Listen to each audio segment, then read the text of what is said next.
पाकिस्तान में करीब 4 महीने तक रहने के बाद भारत वापस लौटी अलवर की अंजू और फातिमा का अगला कदम क्या होगा?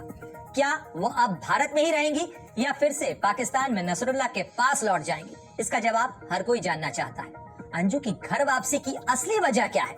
इस पर बात करने के लिए खुद अंजू हमारे साथ स्टूडियो में मौजूद है। तो स्वागत है, लेकिन बहुत सारे सवालों के साथ, और उम्मीद है स्टूडियो में बातचीत करते समय न कोई तर्क, न हीला, न हवाला। आप कहानी बताएंगी, लेकिन सच्ची बताएंगी, अपनी जुबानी बताएंगी। मेरा पहला सवाल इसी चीज को लेकर है। आप भारत आई हैं, वापस लौटने के लिए आई हैं, बच्चों को लेने के लिए आई हैं या रहने के लिए आई हैं? सबसे पहले तो ये है कि मैं जो मेरा तरीका था, जो जाने का था, तो मैं इस तरीके से गई भी इसी तरीके से थी कि मेरा सारा काम लीगली था और मुझे वापस आना था। मेरा ये प्रोसेस था कि मुझे वापस भी आना है, क्योंकि मैं अपने बच्चों को छोड़ के गई थी। इसलिए मेरा आने का तो तय था कि मुझे वापस भी आना है। जी। लेकिन आप वापस आने के लिए जब गई थी, मुझे अच्छी तरीके से याद है, मैं स्टूडियो में था, मैंने आपसे 24 जुलाई को जब आपसे इंटरव्यू किया, जब आप पाकिस्तान में मौजूद थी, और आपसे सवाल पूछा था।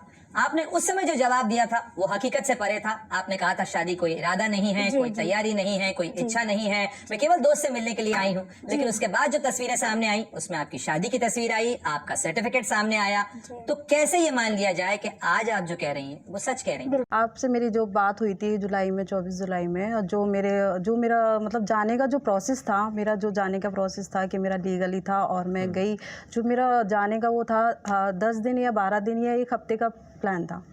ठीक है, तो उसमें यही था कि मैं वहाँ जाऊँगी, घूम फिर के मिल के, और फिर जो भी शादी का है या जो भी है, फिर मैं उनको यहाँ बुलाऊँगी, फिर वो आगे का था प्लान।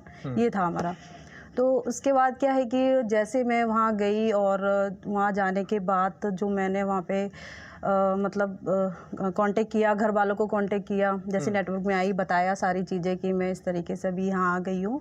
और बॉर्डर से भी कांटेक्ट किया था, वहाँ से रिसीव नहीं किया घर वालों ने फ़ोन जाने से पहले अपने इंडिया बॉर्डर से, तो वहाँ से बात हो नहीं पाई। फिर उसके बाद नेटवर्क भी नहीं आई, फिर वहाँ से इस तरीके से आगे गई। तो जैसे मैं नेटवर्क में आई तो मैंने बात की घर में, तो सब कुछ नॉर्मल था। तो जैसे ही फिर वो मीडिया का प्रेशर आया घर पे, तो उस वजह से काफ़ी फैमिली डिस्टर्ब हो गई, बच्चे भी डिस्टर्ब हो गए। वो जो माहौल क्रिएट हुआ, आप भी घबरा गई थी? हाँ, तो मैं तो जाहिर सी बात है, मेरा माइंड बिल्कुल वर्क नहीं कर रहा था और मैं बिल्कुल साइलेंट हो गई थी। मुझे कुछ समझ नहीं आता मैं क्या करूँ क्या ना करूँ, और मैं बहुत ज़्यादा चिंता हो गई थी मुझे घर वालों को लेके, हर चीज़ के कि क्या करना चाहिए। तो मैंने सबसे पहले यही बोला कि मुझे अभी इसी वक्त मुझे घर जाना है, वापस जाना है। आपने शादी से इनकार कर दिया था उससे? नहीं, शादी से इनकार नहीं किया था मैंने। मतलब जैसे 1-2 दिन की बात है, तो मैंने बोला कि मुझे वापस जाना है क्योंकि बहुत प्रॉब्लम क्रिएट हो रही है। तो वो सारे हालात देखकर सारी चीज़ें बहुत ज़्यादा वो हो रहा था, क्योंकि मेरे घर वाले भी मेरे उस टाइम खिलाफ हो गए थे। तो मुझे यही था, सब लोगों ने वहाँ पे भी यही बोला, और मुझे भी यही लगा कि अभी मेरा जाना ठीक नहीं है। जो माहौल था उस टाइम मेरा जाना ठीक नहीं है, क्योंकि मैं कहाँ जाऊँगी। मैंने शायद एक मीडिया में बोला भी था कि मैं कहाँ जाऊँगी, अगर मैं आ भी जाऊँ तो अभी कहाँ जाऊँगी, मुझे कोई एक्सेप्ट नहीं करेगा इस टाइम।